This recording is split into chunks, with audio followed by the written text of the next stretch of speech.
ओम नमः शिवाय। भाइयों बहनों, प्राचीन समय की कथा है।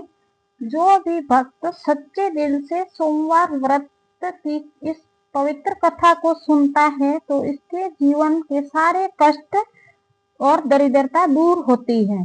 आज इस कथा को अंत तक अवश्य सुने। तो आइए, भगवान शिव पावन कथा में एक सच्चे भक्त की श्रद्धा और विश्वास है। ये कथा हमें ये सिखाती है कि सच्चे मन से की गई भक्ति कभी व्यर्थ नहीं जाती।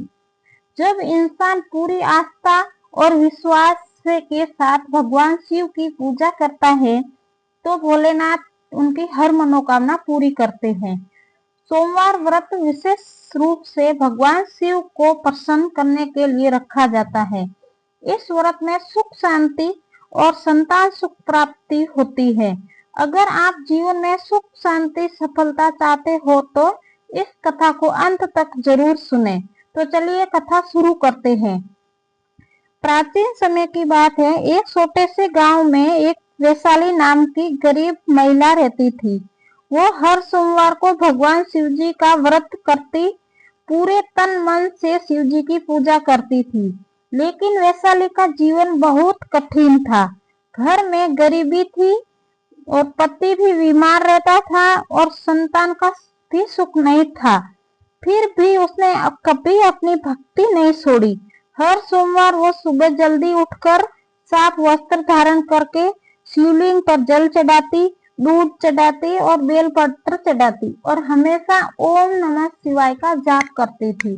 उसकी भक्ति देखकर भगवान शिव ने उसकी परीक्षा लेने के लिए एक साधु का रूप धारण करके उसके घर आए। उस दिन वैशाली के पास खाने के लिए कुछ नहीं था। फिर भी वैशाली ने अपनी भूख भुलाकर उस साधु को थोड़ा बहुत प्रेम से खिला दिया। तो शिव जी उसकी सेवा और श्रद्धा प्रेम देखकर बहुत प्रसन्न हुए। उन्होंने कहा, हे पुत्री, तुम्हारी सच्ची भक्ति से मैं बहुत प्रसन्न हूँ। तुम वर मांगो, क्या चाहिए तुम्हें? तो वैशाली ने हाथ जोड़कर कहा, हे प्रभु, मुझे धन नहीं चाहिए, बस मेरा परिवार को सुख और सुखित स्वस्थ मिल जाए। तो इतना कहा वैशाली ने, तभी वो साधु अपने असली रूप में प्रकट हुए। वो साधु नहीं, वो भगवान शिव स्वयं थे। उन्होंने वैशाली को आशीर्वाद दिया और कहा कि उसके घर में हमेशा सुख समृद्धि आएगी और उसका पति जल्दी स्वस्थ होगा और उससे संतान सुख प्राप्ति भी होगी।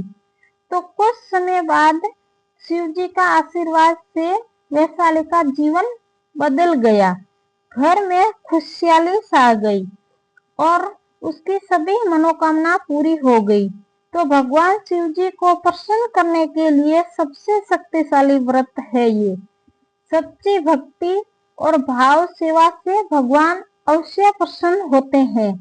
कठिन समय में भी विश्वास बनाए रखना ही असली श्रद्धा है। तो भाइयों बहनों, आप लोगों को ये कहानी कैसी लगी? अच्छी लगी हो तो लाइक करें, शेयर करें, सब्सक्राइब करना ना भूलें। हर हर महादेव। ओम नमः शिवाय। ओम नमः शिवाय। हर हर महादेव।